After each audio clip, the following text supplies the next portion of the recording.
Welcome to Sips from the Fountain. This is Dirk Waren at your service. Today we're going to look at the subject of how to renew your mind. And we're going to start off by focusing on a powerful statement Jesus made. Jesus said the good person brings good things out of the good treasure stored in their heart, and the evil person brings evil things out of the evil stored in their hearts. And all he was saying was that people produce according to what they allow to be planted and grow up in their heart over the course of time. Let me give you a couple quick examples. Several years ago, a minister that had a positive impact upon my life passed away, and I reflected upon the many great things he did. He was very prolific as a minister, had many books out, established a Bible school, and planted thousands of churches all over the earth. Where did all these good things come from? They came from the good treasure stored in his heart. Now, by contrast, I had a friend that was in my wedding party back in 1995, and back then he was a good friend. He was a Christian man. But he took a dark turn towards drugs and everything that goes with it. And he started becoming unreliable at work, would get fired, had a couple short stints in prison. And last year, I found out that he murdered someone, stabbed the person multiple times. So he's in prison, and if he gets out, he's going to be very old.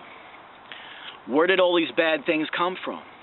They came from the heap of garbage that he allowed to be stored up in his heart. Now, the way this works is that the Bible likens our heart to soil. And think about soil. Soil is neutral. Soil will produce according to whatever seed is planted in it. Soil will produce weeds and thorn bushes, but it can also produce good produce, fruits and vegetables and beautiful flowers.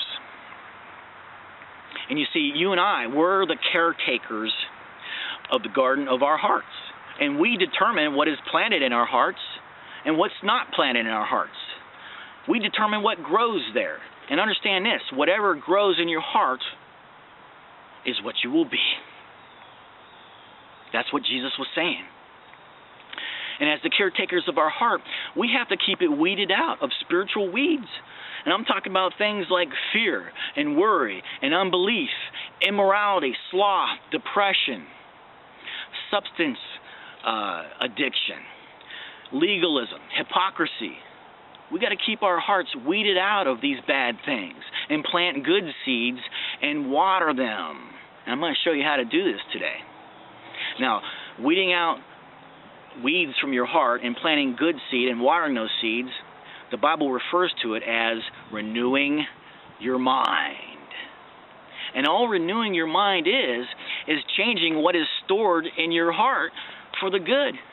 It's changing what is stored in your mind. See, when you turned to the Lord and you were saved, it was your spirit that was regenerated. Your mind didn't change. That's why your mind needs to be renewed. And again, renewing the mind simply means changing what's stored in your mind to the positive. And all this brings to mind that powerful passage in Proverbs 4:23. It says that above all else we're to guard our hearts, for it's the wellspring of life.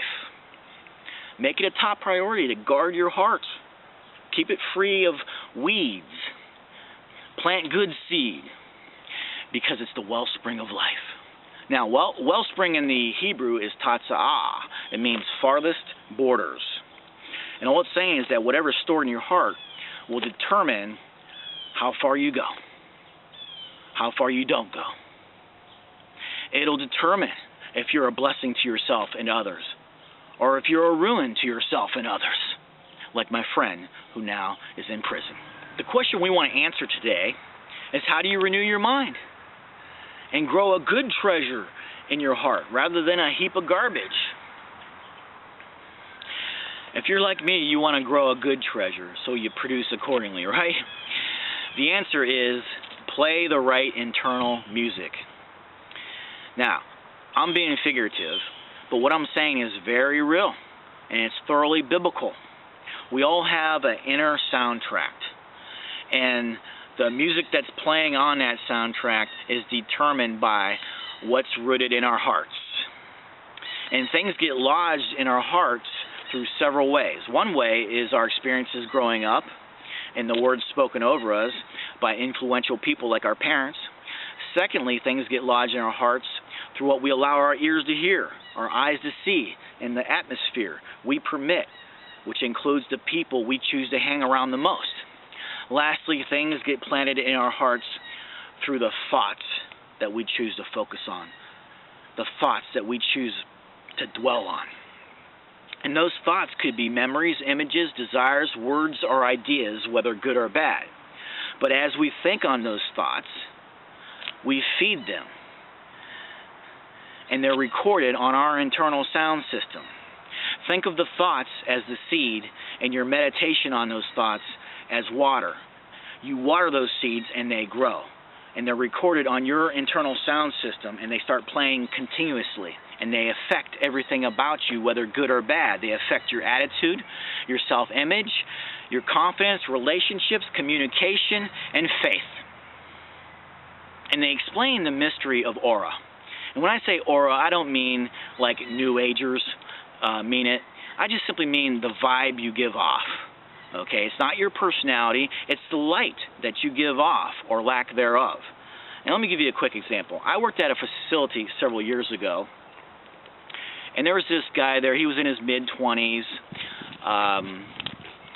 He would constantly listen to extreme rock and metal, and usually of the negative, angst-ridden variety. And I just saw this dark cloud over him, not physically, but just spiritually. You know, you just sensed this dark cloud over him.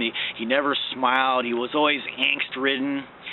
I'm pretty sure that the music he constantly listened to attributed to that.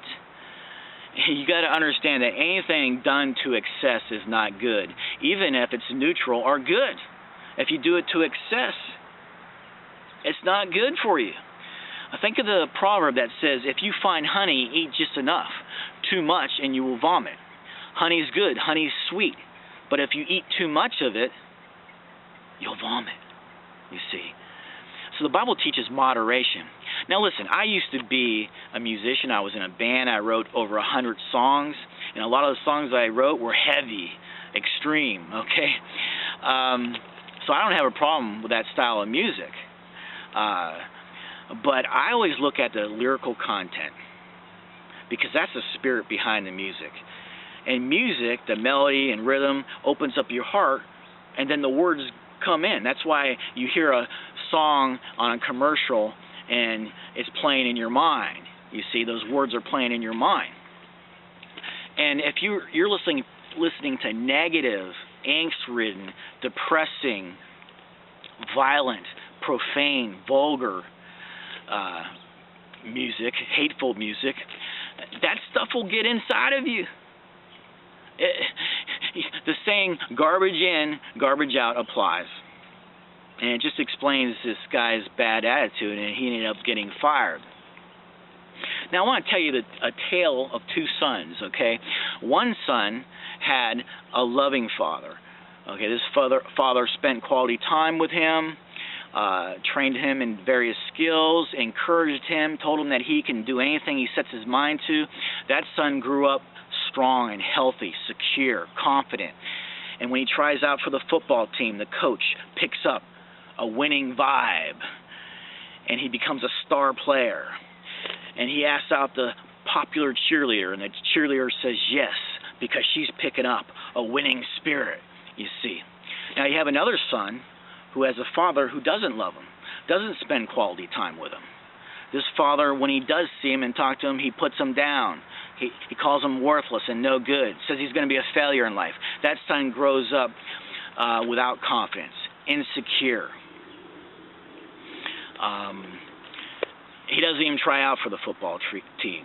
He doesn't even ask out the beautiful cheerleader.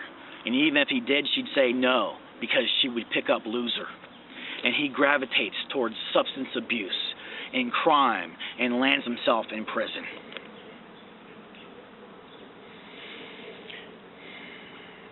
See, their experiences growing up determined what was rooted in their hearts, whether good or bad, and they produced accordingly. Now, if you're more like the second son, and bad things have been planted in your heart, and bad songs are playing on your internal soundtrack, I have good news for you. You can erase those songs. You can play new songs with positive, encouraging lyrics. Instead of playing, I'm no good, you can play, I am the righteousness of God. Instead of playing, I'm a failure, you can play, I am more than a conqueror. Instead of playing, I can't do anything right, you can play, I can do all things through Christ who strengthens me. And all this is the law of displacement, which simply means that two things cannot inhabit the same space at the same time. And so if you're tempted to focus on a bad song with negative lyrics, you drive it out with a good song and good lyrics. You see, that's what I had to do, because I was like that second son. But I erased those bad songs. I recorded new songs with good, inspiring, encouraging lyrics. And David sang a new song too. And speaking of David, David lived 3,000 years ago, but to this day, all over the earth, every week, there are hundreds of sermons devoted to him and his great exploits and the principles of wisdom that he walked in. And there are thousands of books about David, many movies, and this just testifies to how great David was. And there are clues in the scriptures that show why he was so great. And one of those clues is that he managed his internal soundtrack. You have to understand that we're all disc jockeys of the soundtracks of our hearts, and we determine the selections that are playing there, whether good or bad. And David played good songs, encouraging songs, songs that inspired him and spurred him to victory. And I want to show you this. Understand this, David wrote over half the Psalms, and the Psalms were songs. So the words in the Psalms are actually song lyrics.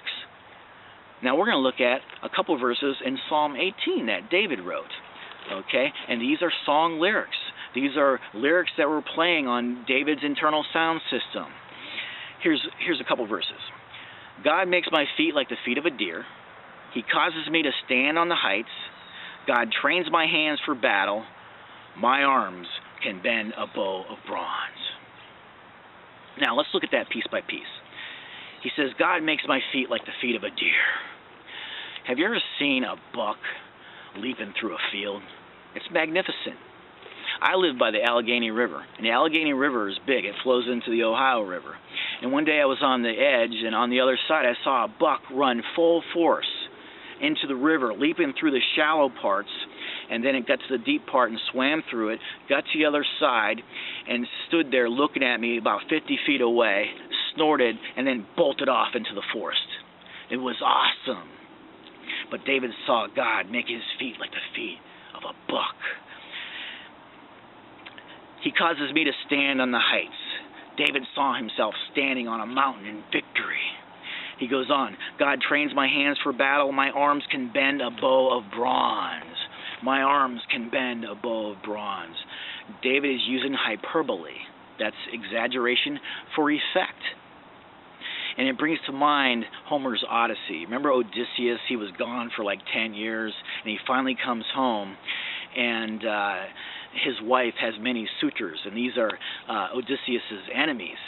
And they're trying to bend his bow and string it. They can't do it. Odysseus is masquerading as a beggar, and he reveals himself. He grabs the bow. He strings it. He hits the target, and then he vanquishes his enemies. It's an awesome scene. But David saw on his internal sound system, he's playing lyrics like, my arms can bend a bow of bronze.